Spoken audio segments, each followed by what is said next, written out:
오늘 제목이 빌닷이요 미약함을 징벌로만 이해하지 말라라는 제목인데요. 빌닷이 이해하고 있는, 빌닷이 주장하고 있는, 또 빌닷이 이렇게 정죄하고 있는 이 모든 것 가운데는 잘못된 오해들이 많기 때문에 오늘 좀 그러한 부분들에 대해서 여러분과 얘기를 좀 나누고자 합니다. 빌닷이 누구냐 하면요, 빌닷은 이 동방의 이름, 동방의 신 벨의 이름을 갖고 있는 욥의 친구입니다. 이 사람을 이제 수아 사람으로 소개를 하죠. 이 사람은 아마도 지금의 이스라엘의 동편에 있는 아라비아에서 왔을 거라고, 아라비아 반도 어느 즈음에서 왔을 거라고 추측을 합니다. 근데 이 수아라는 이름이 어디에 등장을 하냐면 아브라함이 그 후처로 사라가 죽은 다음에 그두라라는 여인을 이제 맞이하죠. 후처를 맞이한 다음에 그에게서 아들을 많이 낳습니다. 굉장히 많이 낳는데 그 중에 6번째 아들이 수아입니다. 그래서 아마 이 빌닷은 그 수아 계통의 사람, 그러니까 다시 말하자면 사실 아브라함 계통의 사람이죠. 아라비아에 거하고 있지만 아브라함 계통의 사람이었기 때문에 하나님에 대한 특별한 신실한 신앙과 그런 전통을 갖고 있는 사람으로 우리가 생각해 볼 수 있습니다. 제가 방금 전통이라는 얘기를 드렸는데 오늘 전통이라는 말을 굉장히 자주 할 거예요. 빌닷은 전통주의자입니다. 왜 전통주의자냐 하면 제가 그렇게 주장하는 게 아니라 8절에 이 사람이 전통주의자인 이유가 나와 있습니다. 이렇게 되어 있거든요. 청하건대 너는 옛 시대 사람에게 물으며 조상들이 터득한 일을 배울지어다 라고 얘기합니다. 그렇기 때문에 빌닷이 오늘 이 욥에게 가지고 오는 논리, 그가 갖고 있는 신앙의 근거가 뭐냐 하면 원래 이랬다라는 거예요. 하나님은 전통적으로 이런 분이시고 이렇게 역사하시고 우리들은 다 그렇게 알았기 때문에 너도 그렇게 알아야 돼. 너도 그냥 그렇게 살아야 돼.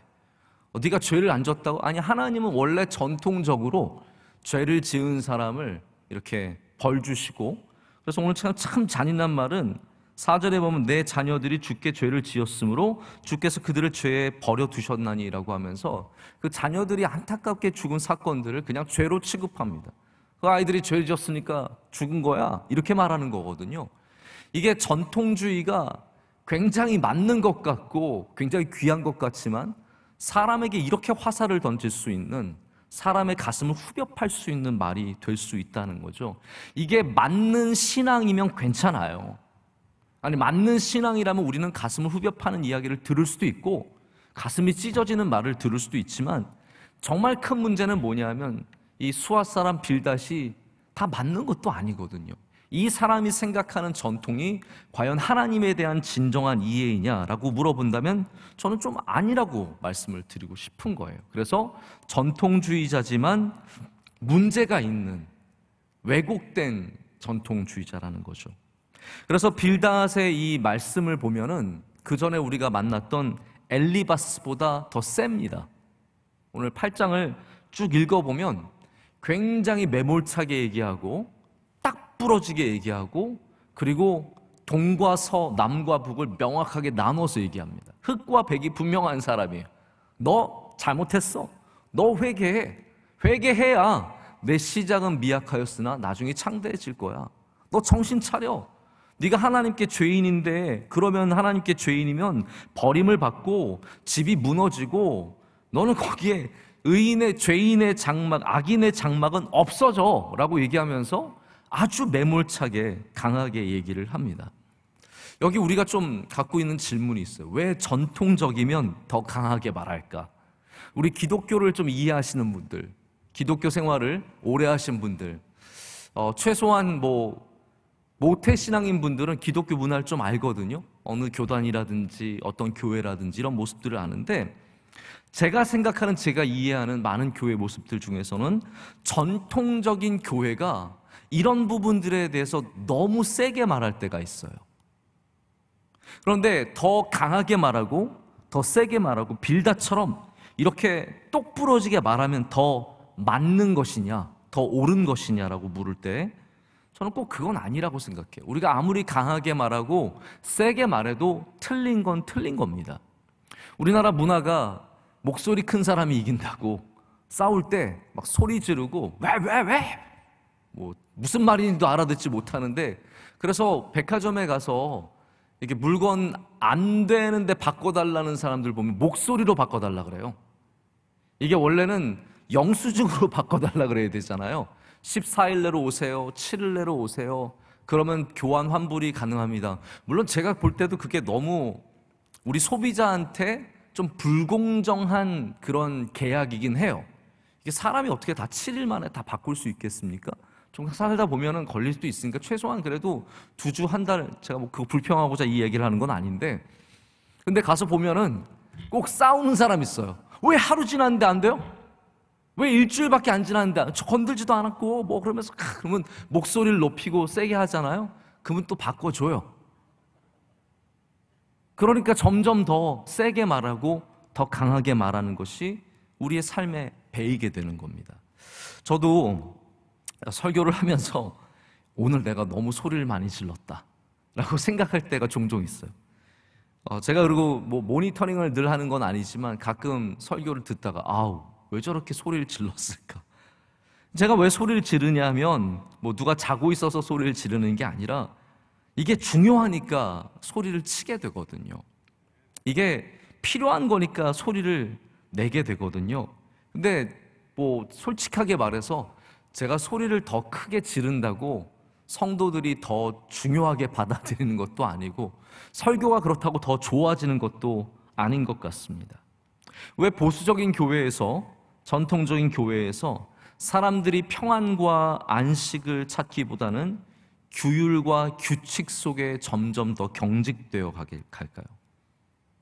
이 전통적인 교회가 오히려 더 풍성한 신앙, 사실은 전통적인 교회이기 때문에 신앙이 더 풍성할 수 있잖아요. 역사가 길면 신앙이 깊을 수 있잖아요. 그런데 신앙이 깊어지는 게 아니라 규율과 규칙만 강해지는 거예요. 이게 이제 전통적인 교회라든지 역사가 길어질수록 생기는 부작용 중에 하나입니다. 우리 41주년 이번에 굉장히 주제를 잘 잡았잖아요. 40 플러스 1, 41이지만 41이지만 40 플러스 1이에요.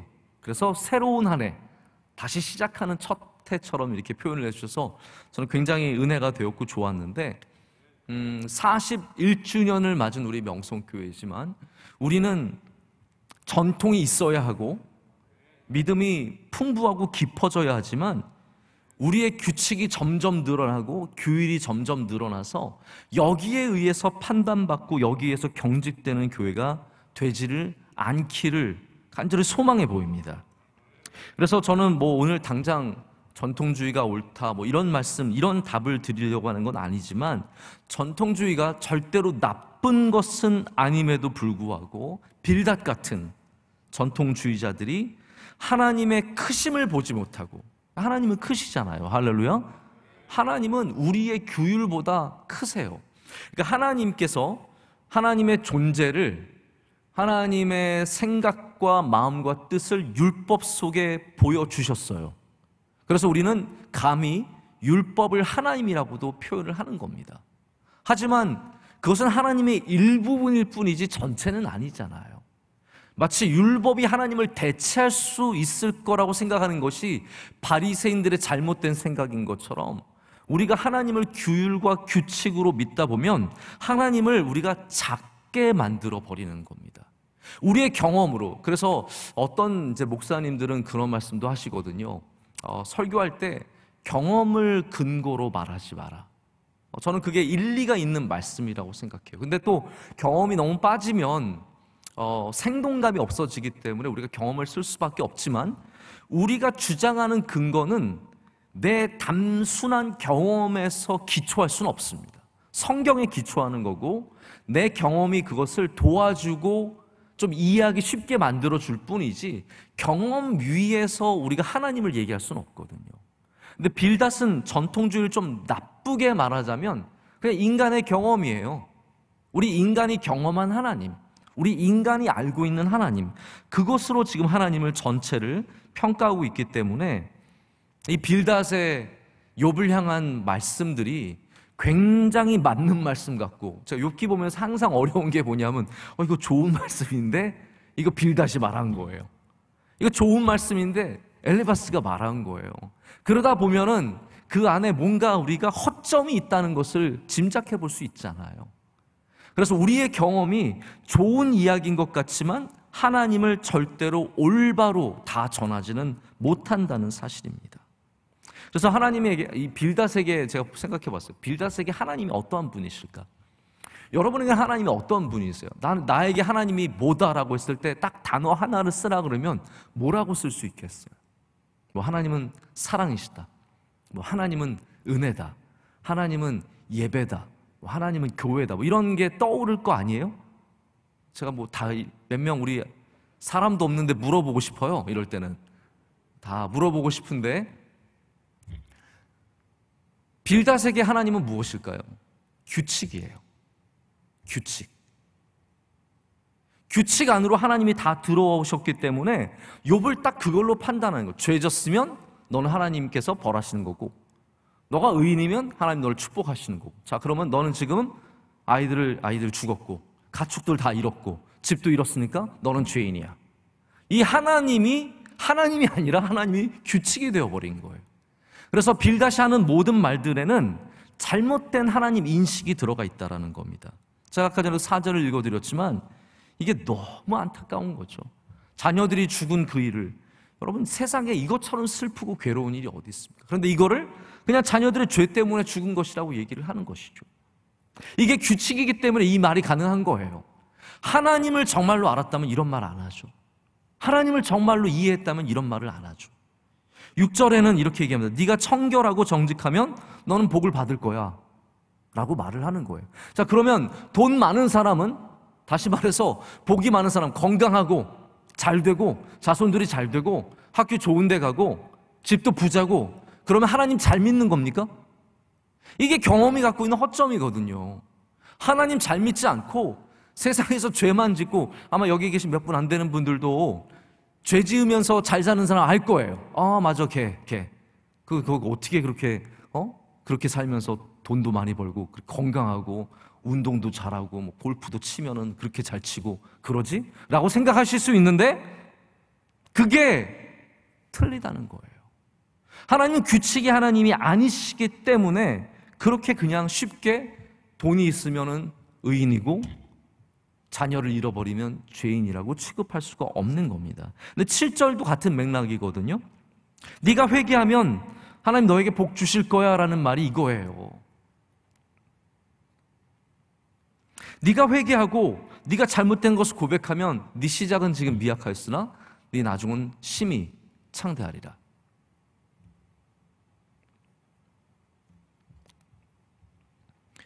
(20절에도) 좀 한참 뒤지만 하나님은 순전한 사람을 버리지 아니하시고 악한 자를 붙들어 주지 아니하신다라고 얘기합니다. 이게 다 빌닷이 갖고 있는 체계이며 규칙입니다. 그런데 여기 빌닷이 전혀 알지 못하고 있고 인식하지 못하는 규칙들이 또 있습니다. 우리가 아는 하나님은 어떤 분이세요? 하나님은 은혜가 많으시고 긍휼이 많으시고 죄인들을 용서하시는 하나님이잖아요. 왜 그 규칙은 어디 갖고 왜 이 전통만 있냐라는 거죠. 그러니까 이 사람이 갖고 있는 전통도 완전한 전통이 아니에요. 그냥 내게 있는 규칙일 뿐이에요. 하나님께서 얼마나 사랑이 많고 은혜가 많으셨는데, 그래서 우리를 지금도 참고 계시고 용서하고 계신데 어떻게 우리가 하나님을 그냥 죄인과 악인을 대하시는 하나님으로서만 판단할 수 있겠습니까? 여러분, 그래서 우리가 누군가에게 접근할 때는 내가 욥이 아니라 빌닷일 때가 많잖아요. 그게 차라리 낫죠. 욥이 아니기를 바라는 마음이 있는데 우리가 빌닷으로 접근해야 될 때가 있습니다. 고통 가운데 있는 사람, 어려움 가운데 있는 사람들, 그때는 우리가 절대로 어떠한 공식을 갖고 가면 안 돼요. 하나님을 데려가야 돼요. 하나님을 모시고 하나님을 그 사람 앞에 제시해 줘야지, 내가 알고 있는 어떤 한 줄의 공식, 몇 줄 안 되는 공식, 이걸로 하나님을 그 사람한테 보여주려고 하면 안 된다는 거죠. 우리가 해야 할 것은 주님을 소개하는 겁니다. 예수님이 계시다는 거. 그 크고 놀랍고 아름다우신 예수님을 제시해 줘야지 자꾸 몇 줄의 규칙으로 접근하니까 그 받아들이는 사람이 어렵고 더 많은 상처를 받게 되는 거죠. 하나님은 규칙으로도 일하시지만 하나님께서 그 사람을 향해서 뜻을 갖고 계시다는 거예요. 그게 우리 친구들이 가져야 할 자세이며 또한 고통을 위로하는 사람의 자세가 되어야 할 줄로 믿습니다. 비대면으로 하니까 목이 더 타는 것 같아요.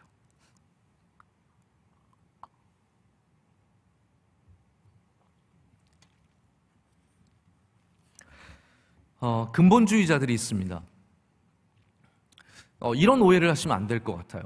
지금 막 대면 예배를 주장하고 정부가 비대면으로 막아놨는데도 막 모여서 대면 예배로 예배드리면 전통 교회, 근본적인 보수적인 교회고, 뭐 정부가 모이지 말라 그러면 우리 교회처럼 딱 안 모이는 교회는 자유주의 교회다. 이거는 굉장히 단순한 구별법이고 잘못된 구별법이죠. 우리가 좀 근본주의자들을 올바로 이해할 필요가 있습니다. 근본주의는 왜 나타나게 되었냐 하면 일종의 전통주의죠. 고등비평이라고 하는 좀 어려운 얘기긴 한데 성경을 너무 비평적으로 보는 신학, 그래서 성경의 권위를 완전히 땅에 떨어뜨리고 하나님의 말씀이 아닌 인간의 창조물로 만든 유럽의 신앙에 대항해서 나온 게 근본주의예요. 그렇기 때문에 근본주의의 시작은 태초부터, 그 태생부터 투쟁적이에요. 이해가 되시죠? 이게 싸우려고 만든 게 근본주의예요. 그래서 우리는 이걸 절대로 버릴 수 없다. 우리가 믿고 있는 기적의 역사성, 예수 그리스도의 동정녀 마리아의 잉태, 그리고 십자가의 죽으심과 부활, 이런 모든 것들에 대해서 역사적인 사실로 근본적으로, 그래서 생겨난 게 근본주의, 펀더멘털리스트란 말이 거기서 생겨난 거예요. 이 근본주의자들과 자유주의자들이 20세기 초반에 미국에서 붙게 됩니다. 싸우게 돼요. 막 설교 시간에 근본주의자들 이래서 되겠는가? 이렇게 누가 목사가 설교를 하고, 또 근본주의 목사가 자유주의자들 이래서 되겠는가? 이렇게 하면서 서로 이렇게 붙게 되거든요.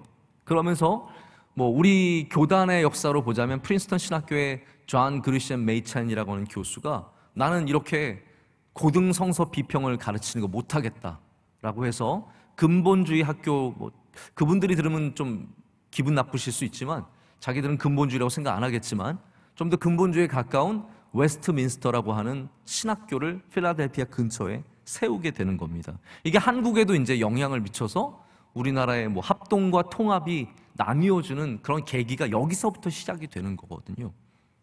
근데 우리가 당연히 보수적인 교회, 근본주의인 교회가 더 낫다라고 생각을 할지 모르지만 그거로 그렇게 쉽게 판단할 수 있는 건 아닙니다. 우리는 자유주의 진영에 뺏기면 안 돼. 이걸 진영의 싸움이라고 생각을 하거든요. 이걸 만약에 자유주의한테 뺏기면 기독교가 몰락할 것 같다는 느낌을 갖는 거죠. 근데 근본주의는 아까 전에 제가 말씀을 드렸지만 복음주의와도 약간 구별이 되는 것이, 그래서 복음주의자들이 근본주의자들 나타나는 바람에 좀 우리처럼 이렇게 좀 중도를 걷고 있는 복음주의자들이 20세기 초반에 미국에서 사라져 버려요. 너무 힘든 거, 이거 감당하기가 힘들어가지고 사라져 버리거든요. 근데 근본주의를 연구한 학자 조지 마스턴 같은 사람은 뭐라고 얘기하냐면 근본주의의 가장 핵심적인 구별법이 바로 그들이 갖고 있는 이 폭력성이라는 거예요.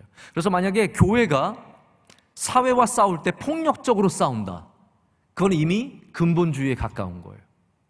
굉장히 그런 모습들이 있다라는 거죠. 근데 왜 이렇게 됐느냐? 제가 이걸 말씀을 드리고 싶은 거예요. 지키는 것만 하기를 원하기 때문이에요. 지켜야 돼. 교회를 지켜야 돼. 복음을 지켜야 돼. 진리를 지켜야 돼.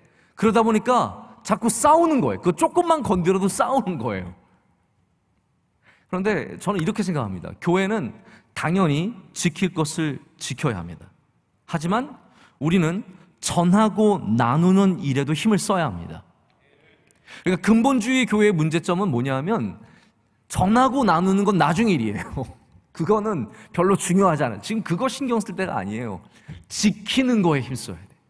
우리 교회를 지키고 이거 지키고 그러다 보니까 점점 더 사나워진 기독교를 세상에 보여주게 될 수밖에 없다라는 거예요. 자, 기독교는 당연히 지키는 것을 해야 합니다. 할렐루야. 자, 여러분이 이제 목사님 아멘을 원하시나 안 원하시나 헷갈리실 텐데요. 지키는 것을 해야 합니다. 우리 믿음을 지키고 신앙을 지키고 가치를 지키고 십자가를 지키고 예수님을 지키고 성경을 지켜야 합니다. 근데 언젠가 제가 이런 얘기를 듣고 참 감동을 받았는데, 우리가 성경을 지킨다고 지켜지는 것이 아니라 성경은 스스로 지킨다라는 말을 들었어요. 이게 굉장히 중요한 말인 것 같아요. 우리보다 능력 있는 성경이 알아서 다 지켜요. 우리가 사수한다고 다 지켜지는 건 아니라는 거죠. 성경은 진리이기 때문에 반드시 지켜질 줄로 믿습니다. 교회도 진리이기 때문에 정부가 2년을 예배 못하게 해도 지켜집니다. 그런 걸로 교회가 무너지지 않습니다. 이런 거에 너무 쫄 필요 없습니다. 이거 잠깐 안 모이는 걸로 교회가 완전히 바뀌어서 비대면으로 가서 온라인 교회로 다 바뀌고 그런 일 없습니다. 너무 세상을 쉽게 보고 교회를 쉽게 보고 사람들이 세상의 변화를 너무 그렇게 쉽게 보는데 저는 그렇게 생각하지 않아요. 교회는 하나님께서 이 진리인 교회를 지켜주십니다. 근데 우리는 지키는 가운데도 복음을 전하며 사랑을 나눠야 돼요. 근데 빌닷이 전통주의자로서 하나님의 그 자기가 확고하게 믿고 있는 규칙과 규율을 지키지만 우리가 뭘 못 느끼고 있어요? 사랑을 느끼지 못하는 거예요. 이게 문제 아닙니까? 빌닷에게서 우리는 요만큼의 사랑과 은혜도 느끼지 못해요. 전통주의자로서 지켜야 할 것을 잘 지키고 있지만, 그것을 꼭 붙잡고 있지만 그런 걸 사랑과 은혜로 하면 얼마나 좋겠습니까? 근데 빌닷은 사랑이 없어요. 정죄만 있을 뿐이에요. 오늘 8장의 문제가 바로 그거예요. 정죄만 있다라는 거예요. 복음은 정죄만 있지 않습니다. 회개하라, 천국이 가까이 왔느니라. 주님께서 그렇게 말씀하셨지만 내게로 오면 쉼을 주겠다라고 말씀을 하시는 거예요. 이게 주님의 복음이 갖고 있는 놀라운 능력이거든요. 근데 우리는 전통주의자가 된다고 용서와 사랑은 없어져 버리는 거죠. 그래서는 안 된다라는 겁니다. 항상 사랑하고 용서하고 품는 은혜의 하나님을 우리는 함께 제시해야 합니다. 그래서 여기 한 3가지 정도 제가 빌닷이 갖고 있는 맹점, 문제점들을 좀 말씀을 드리고자 합니다. 첫 번째는 정의의 하나님을 왜곡해서는 안 된다라는 거죠. 정의의 하나님을 왜곡해서는 안 됩니다.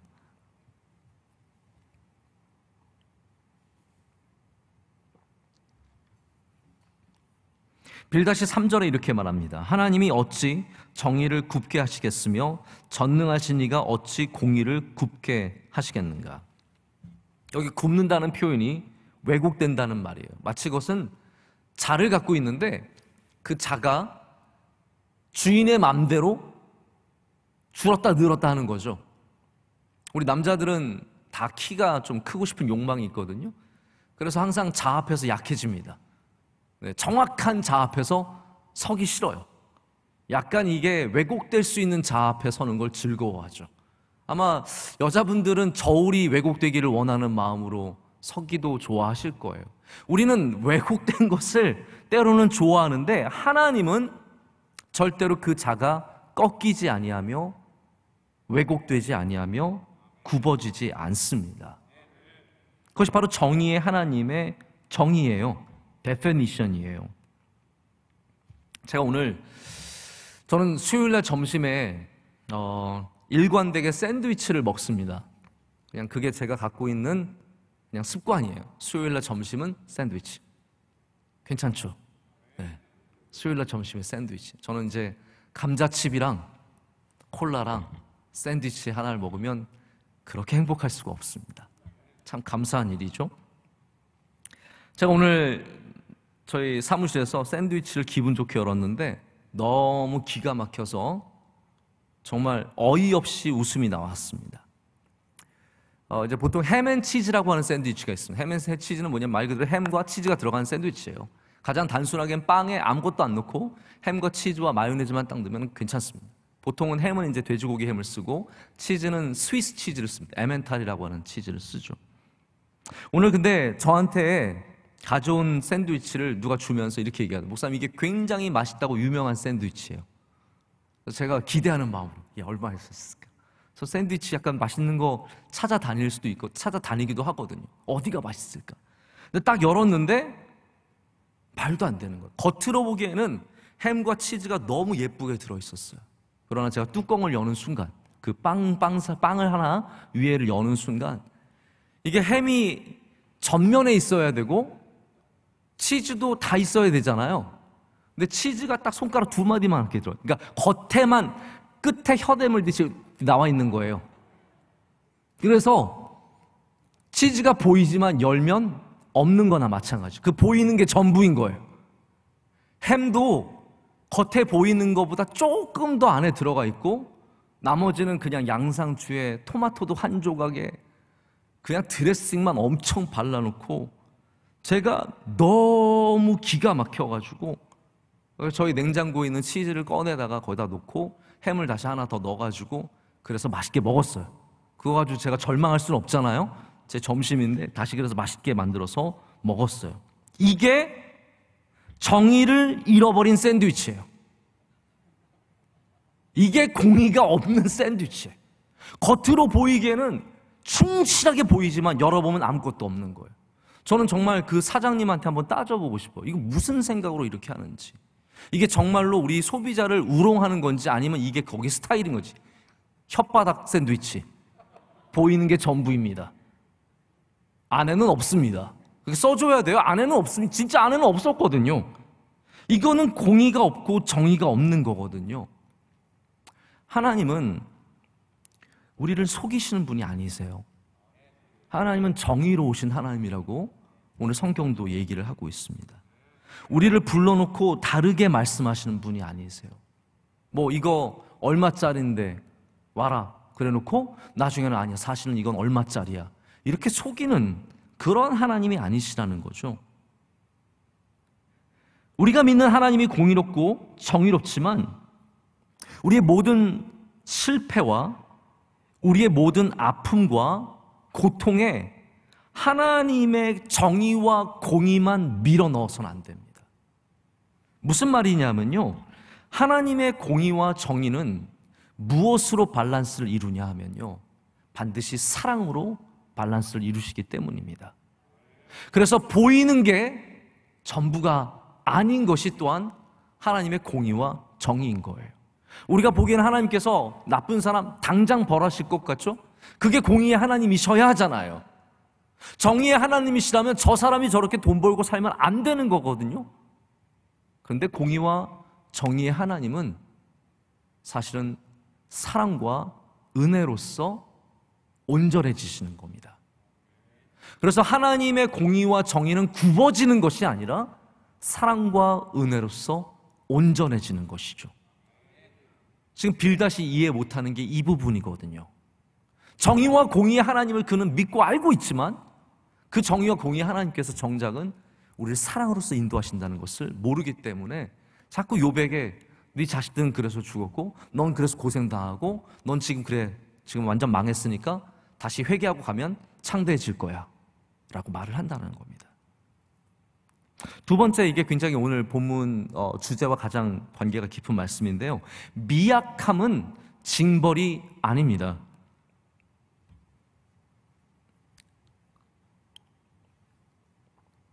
우리가 오늘 숙제처럼 좀 해결해야 할 구절이 있습니다. 8장 7절 말씀이죠.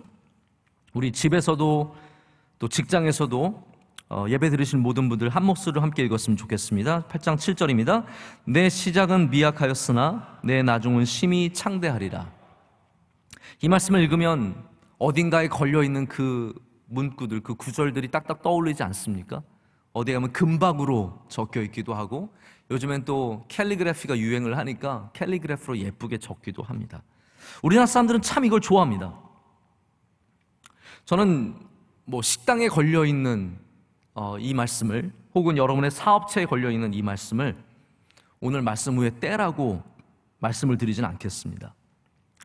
이 원뜻은 정말로 좋기 때문에 이것 자체로는 아무 문제가 없습니다. 참 귀한 말씀이 되고, 저도 그렇기 때문에 종종 기도할 때, 제가 항상 그런 건 아니지만 어쩔 때만 이렇게 이 말씀을 인용하면서 창대하게 되기를 축복하기도 합니다.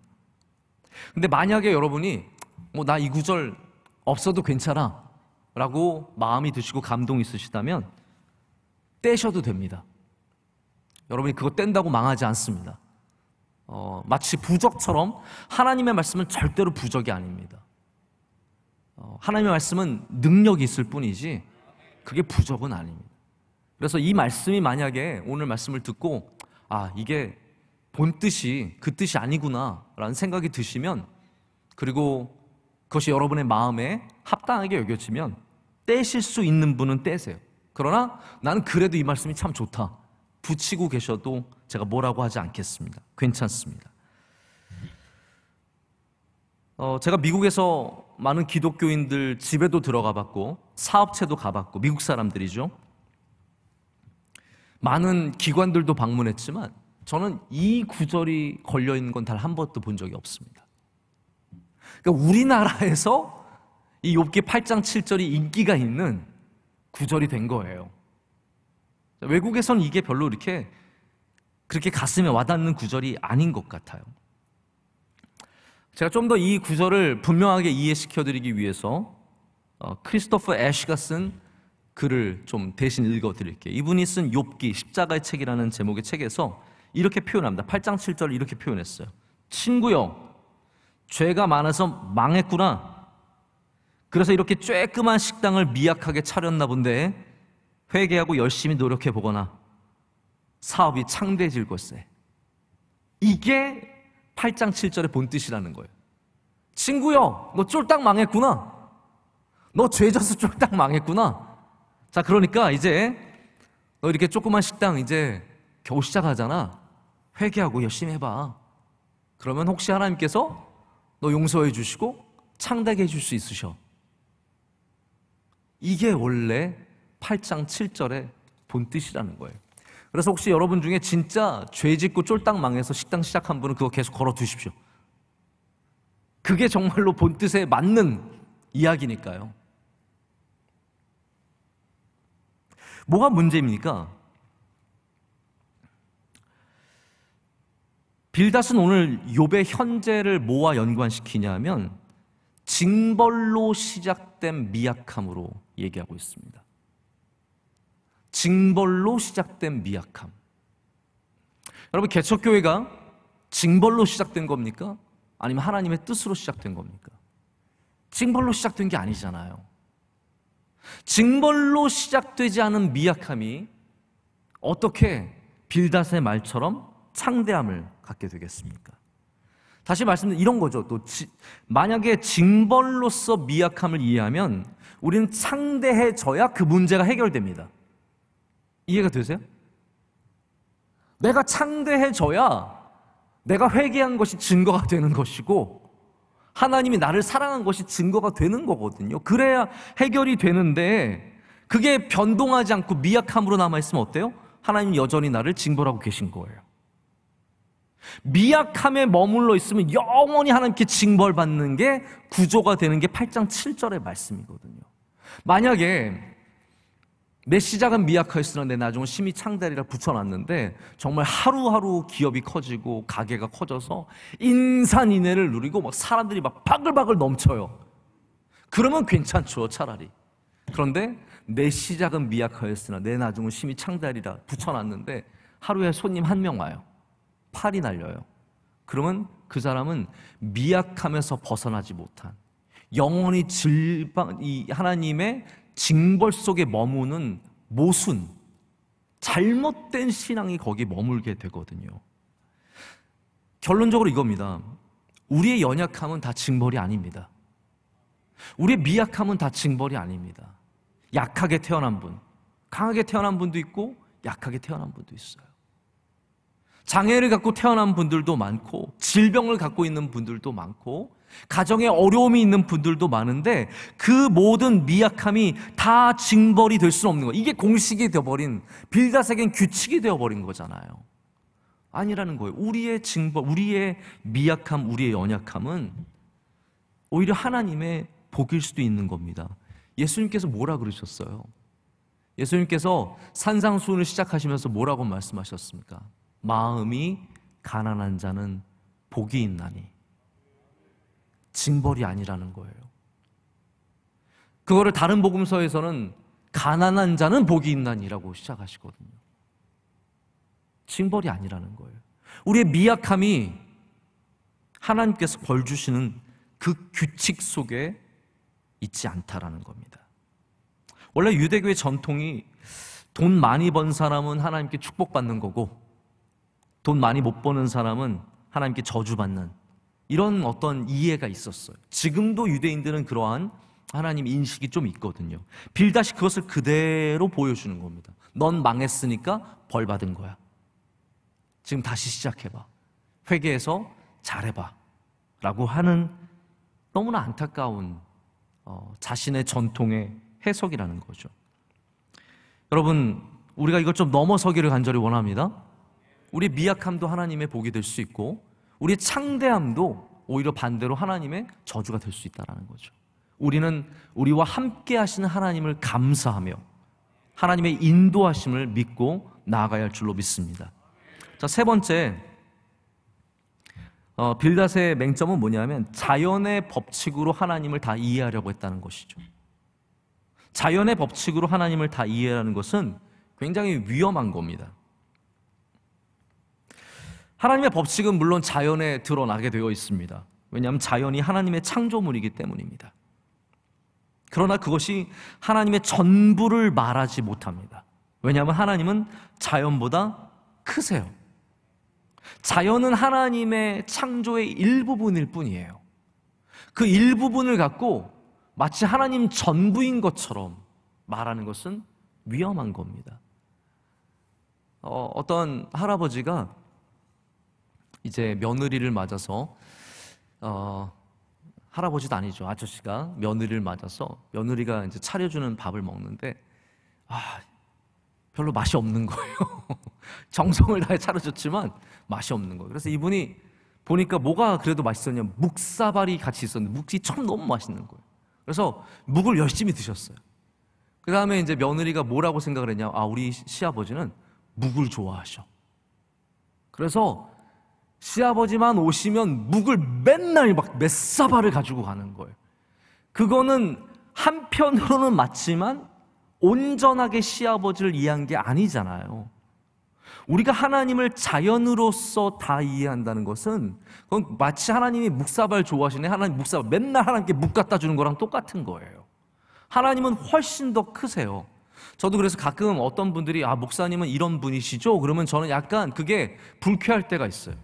왜냐하면 나의 생각은 더 다른 것들이 많고 내가 갖고 있는 성향도 다른 것들이 많은데 뭐 하나를 통해서 마치 저를 다 알고 있는 것처럼 판단해 버리기 때문이죠. 아마 여러분들도 그런 경험이 있으실 거예요. 이 자연의 현상에선 이런 일들이 있습니다. 콩 심은 데 콩나무고 팥 심은 데 팥 난다는 말을 하잖아요. 그것이 하나님의 창조의 법칙이기 때문에 하나님의 뜻이에요. 할렐루야. 그래서 우리가 다른 걸 심고 다른 걸 기대하면 안 돼요. 기도를 심는 자가 은혜를 받게 되어 있고 예배를 심는 자가 복을 누리게 되어 있고 이러한 심는 것에 따라서 거두는 것들이 당연히 정해져 있습니다. 그런데 하나님은 또한 어떤 분이세요? 우리의 실수를 통해서도 영광을 받으시고, 자, 여러분들, 우리는 실수를 심으면서 잘 될 거야 기대하면 안 되죠. 그건 하나님의 법칙이 아니니까요. 죄를 지으면서 난 그래도 잘 될 거야 기대하면 안 돼요. 그거는 하나님의 법칙이 아니기 때문에. 그러나 하나님은 또한 어떻게 역사하시냐 하면 우리의 실수를 통해서도 영광을 받으시기도 하시고요, 우리의 죄를 통해서도 하나님의 뜻을 이루시기도 한다라는 거죠. 그게 하나님의 크고 놀라우심인데 빌닷은 이 앞에 부분만 아는 거예요. 콩 심은데 콩 나고 팥 심은데 팥 나니까 너는 죄를 지었으니까 벌을 받은 거야. 이게 빌닷이 이해하는 하나님의 전부였다라는 겁니다. 우리는 하나님 이해가 좀 넓어져야 합니다. 할렐루야. 제가 정말 드리고 싶은 말씀은 이거예요. 하나님은 크신 분이시다는 거, 하나님 위대하시다는 거, 하나님 전지전능하시다는 거, 이거를 바로 알아야 우리가 아는 몇 가지 전통이나 우리가 알고 있는 이 자연이나 이런 걸 통해서 하나님을 묶어버리지 않는다라는 겁니다. 11절 12절이 그 자연의 법칙을 얘기하고 있습니다. 제가 그냥 읽을게요. 왕골이 진펄 아닌 데서 크게 자라겠으며 갈대가 물 없는 데서 크게 자라겠느냐? 이런 것은 새순이 돋아 아직 뜯을 때가 되기 전에 다른 풀보다 일찍이 마르느니라. 아멘. 자, 이게 어떤 말씀이냐면요, 왕골은 우리가 파피루스라고 부르는, 페이퍼의 어원이 되는 파피러스라고 부르는 그 이집트에 있는 큰 갈대 같은 것이 자라는 그것을 왕골이라고 하지 않습니까? 왜 이집트에서 파피루스가 이렇게 종이 역할을 했느냐? 나일강의 그 풍족한 진펄, 바로 그것들이 이 파피루스 나무를 4m 넘게까지 자라게 하는 그러한 충분한 영양분을 제공했기 때문입니다. 갈대는 어디에서 자랍니까? 그냥 우리 마당에서 자라는 게 아니에요. 이렇게 물 깊은 곳에서, 물이 있는 곳에서 갈대가 자라게 되어 있습니다. 이것이 자연의 법칙이죠. 그럼 13절 말씀은 무슨 말이냐 하면요, 12절 말씀은 무슨 말이냐 하면, 하나님, 13절에 나오는 하나님을 잊어버리는 자의 길이에요. 하나님을 잊어버린 자는 진펄에 심기지 않은 왕골과 같아서 그냥 말라버린다는 거죠. 빌닷은 굉장히 멋진 얘기를 했어요. 야, 왕골이 진펄에서 나며. 그래서 왜 전통주의자면요, 빌닷은 이런 거라고 생각하시면 돼요. 지금 자기가 알고 있는 좋은 격언은 다 얘기하고 있는 거예요. 아, 이해가 되세요? 한마디로 말하자면 경험이 많고 지식이 많고 지혜가 많은 분이 오셔서 한자성어 쭉 얘기하고 있는 거예요. 여기 나온 말들이 다 지금 빌닷이 만들어낸 말들이 아니라 그 당시에 가장 지혜롭다고 생각하는 말들을 모아서 와서 자기가 여기서 전하는 겁니다. 근데 우리 인간의 지혜는 하나님을 다 품을 수 없잖아요. 이게 전통주의자의 한계예요. 사람의 말로써 하나님을 다 이해하려고 하는 이 전통적인 인과응보의 자연의 순리를 계속해서 따르는 신학입니다. 자, 제가 이제 좀 말씀을 정리를 하고 맺으려고 합니다. 우리는 자연을 창조하신 하나님과 하나님의 창조의 법칙을 기뻐하며 즐거워합니다. 우리는 하나님의 창조의 놀라운 아름다움을 자연 속에서 발견합니다. 노을, 여러분, 그 노을의 색깔 우리가 낼 수 있겠습니까? 하나님이 아름답게 우리를 위해서 만들어 주신 거죠. 이 세상의 아름다운 풀들과 꽃, 우리가 상상할 수 있겠습니까? 하나님께서 우리를 위해서, 하나님의 또한 기쁨을 위해서 창조하신 겁니다. 하나님은 자연을 창조하시고 자연을 주관하시는데, 그렇기 때문에 자연보다 크신 분이시죠. 자연에 갇혀 있지 않습니다. 우주보다 크신 분이시며 우리는 그것을 고백할 수 있어야 합니다. 전통주의자, 근본주의자의 문제는 뭐냐 하면, 다 그런 건 아니겠지만, 내가 하나님을 다 알고 있어 라고 말하는 것이 있어요. 나는 하나님을 정말 잘 알아. 나는 이 경험과 이 수많은 공부와 전통 속에서 하나님이 어떻게 역사하시는 분인 줄 알아. 그러면 이렇게 살면 돼. 그렇게 살면 안 돼. 하나님의 길을 따라가는 게 아니라 내가 가르쳐주는 대로 살아야 해가 결국 빌닷의 가르침이 되는 참 문제의 근본입니다. 빌닷은 그래서 계속해서 욥에게 회개를 요구하죠. 회개를 요구하는 겁니다. 회개를 강요하게 됩니다. 빌닷의 음성이 구원의 음성이 아니라, 원래 회개는 구원을 받는 거잖아요. 네, 회개하고 구원을 받으라라고 얘기하잖아요. 주님께서 그렇게 말씀하셨잖아요. 회개는 구원인데, 이 회개는 어떠한 거냐면 구원이 아니라 정죄예요. 그래서 우리가 구원의 회개를 보여줘야지 정죄의 회개를 보여줘서는 안 된다는 거예요. 교회는 자꾸 구원의 회개를 소개시켜줘야 되거든요. 너가 믿고 주님을 따르면 주님께서 너를 구원해 주실 거야. 근데 너는 죄이니까 넌 죽어야 돼. 이거는 정죄의 회개거든요. 예수님께서 정말로 원하셨던 것은 정죄의 회개가 아니라 우리에게 구원의 회개를 베풀어 주기를 원하셨던 겁니다.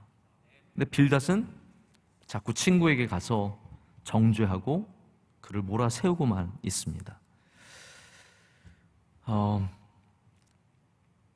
욥은 어떤 사람입니까? 욥은 하나님이 사랑하시는 사람이죠. 우리가 성경을 봐서 아시겠지만 하나님께서 사랑하시는 사람이었고 또 욥이 하나님 앞에서 의인이었습니다. 그렇기 때문에 우리는 우리가 알지 못하는 그 사람을 정죄할 것이 아니라 정죄함으로 고치는 것이 아니라 우리가 위로하고 축복함으로 그 사람을 세워줘야 한다는 것도 잊지 말아야 할 줄로 믿습니다. 우리가 그런 마음을 가질 때 빌닷처럼 이렇게 정죄함으로 또 자기가 알고 있는 편협함으로 가르치고 회개하게 하고 고치는 일을 하는 것이 아니라 우리의 사랑의 손길로 또 위로의 손길로 누군가를 우리 주님께로 인도하는 주의 귀한 백성들이 다 될 줄로 믿습니다.